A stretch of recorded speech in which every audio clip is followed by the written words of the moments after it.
Hi guys, welcome to the channel The Pursuit of Hidden Knowledge and Understanding It, presented by RGS. So today we'll be exploring the topic of Younger Dryas, and I have this video that will explain it. It'll do a better job of explaining it, and I can just butt in and give my thoughts on it and my research that I've done over the years, that stuff that I've puzzled together. I like puzzles, so I essentially puzzled this knowledge together. And there's a lot of things I can add to this channel about stuff that humans haven't really delved into. That's what this channel is about. So let's start this video. It's about it's with Graham Hancock and Randall Carlson, and they're talking about the Younger Dryas, and they explain about it. This event, 12,800 years ago, we know now it was caused by fragments of a very large comet, and the work suggests that that comet may have been more than 100 kilometers in diameter, a small moon, which fragmented and broke up into multiple parts.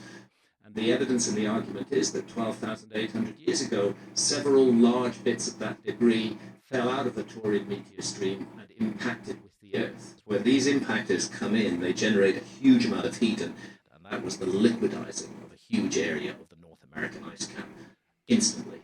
Okay, what he's saying is quite correct. So I'm gonna show you guys a picture of the world map.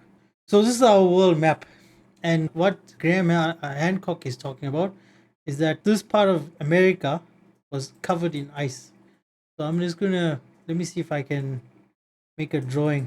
So imagine this part of Russia comes all the way across here. So imagine all of this being covered in ice, essentially, something like that, or coming up all the way up to here. Sorry about the drawing, it's not the best. Coming all the way up to here. Okay, so this is all in ice, engulfed in ice. That's what he's trying to say, and I'll bring this back up later to explain more. Anyways, before I do that, I also want to point out that America is a very flat country. It's a very flat country because there was a kilometer, a mile high, or in some places 2 mile high layers of ice in this region. So like the ice has pushed down the land to make it flat. So I want to point that out before we continue. So like that's one of the reasons why America is such a flat country. So but America doesn't actually have, it's very flat compared to other countries. So that a lot of people, well, the going theory on why that is because it was lifted off from the ocean. So it was lifted off from the ocean, and it caused America to become a very flat country. The floods that followed. The sudden, rapid, catastrophic meltdown of the ice sheets, dumping millions of cubic kilometers of water back into the ocean basins. 10 million square miles of the Earth's surface, roughly Europe and China added together, was submerged by the rising sea levels. Right. A mile high of ice. Or even more than that in some cases. Over central Canada, it might have been as much as 2 miles. All of that ice. So you imagine this whole area is just covered in ice. So if you zoom in, you see all these smaller islands and stuff. Because the sea level would have been lower, all of these islands would essentially become one larger continent. They'll all be together. Like Easter Island, these small islands would have been countries of the size of at least Madagascar, which is this small country here. Which is actually a part of Africa. Or even larger, like Australia, small islands that could have housed civilization. Let's continue. Miles. 2 miles of ice. Just pushing across the ground like an eraser. Exactly. And what is called Cases over central Canada, it might have been as much as 2 miles. 2 miles. 2 miles of ice. Just pushing across the ground like an eraser. Exactly. And what is called ejecta, superheated ejecta, is thrown up into the upper atmosphere and it falls down all over the continent and it sets the world on fire. It's nature gone chaotic and crazy on ultimate steroids. So they're talking about the impact. Well, a couple years ago found out there's an impact crater in Greenland.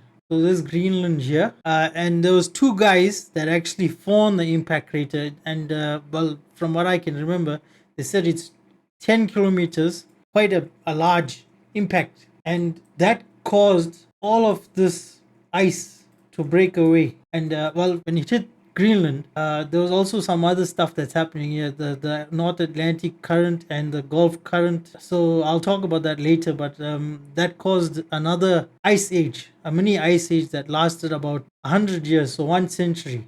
And we were just coming out of an ice age. So what I was trying to say is that there was an impact crater here, and it caused all of this ice to melt away at a very rapid pace, because when it came into the atmosphere, it started burning up.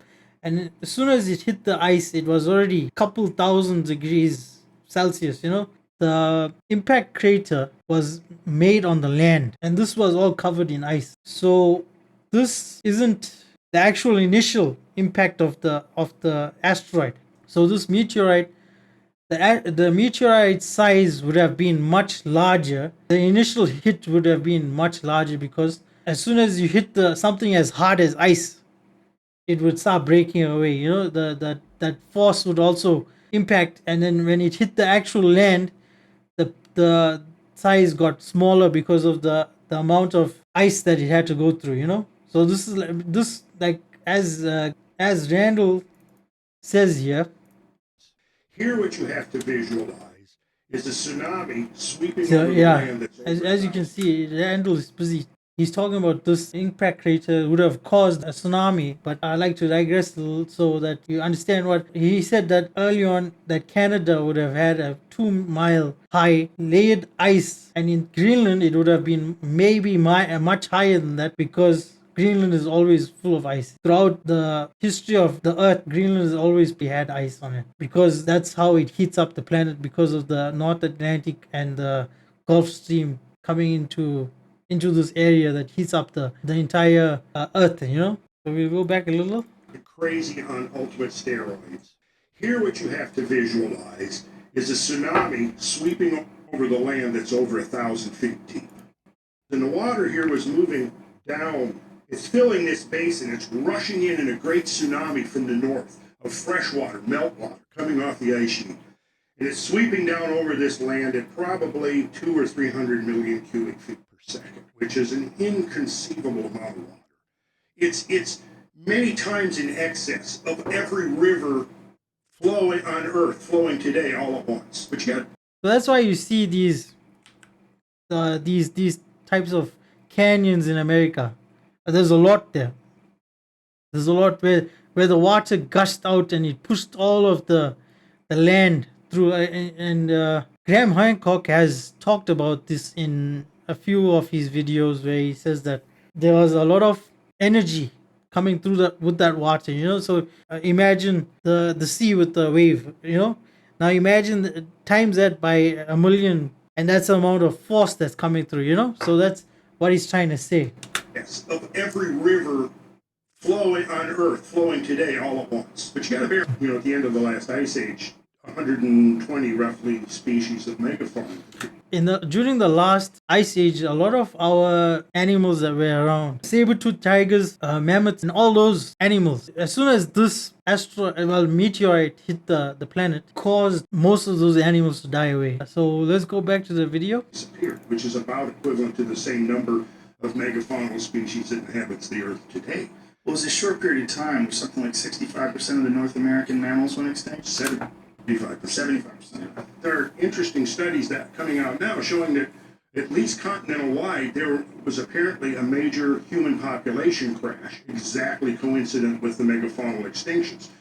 Because you had quarries that had been mined for centuries that are suddenly abandoned. You have campsites that are suddenly abandoned. These events, which are called extinction level events, they reset the clock. They make everything start again. And this is why what happened in North America 12,800 years ago is so important. Because that period, geologists call it the Younger Dryas, and it's a 1,200 year period. But that period stands right in the foundations of what we think of as the beginnings, the origins of civilization. Whether it's the dispersion of languages, the beginning of agriculture, the first cities, the domestication of animals, what you see over and over again is the same date showing up, 8, 9, 10,000 years ago. And as more and more evidence comes in, we realize how widespread it was. So they found evidence of the impacts as far south as Antarctica now. Previously, they were focusing very much on North America. Now, as far south as Antarctica, as far east as Syria. This was truly a global event, and it changed the world. And I think, and it's my case, that it wiped our memory of a previous episode of human civilization. Right at the epicenter of this cataclysm was a civilization that we would regard as advanced, not a simple hunter-gatherer civilization, which was utterly wiped out. Yeah, so I'll actually leave this video down. There's also other videos I want to show you, and a bit more information on Younger Dryas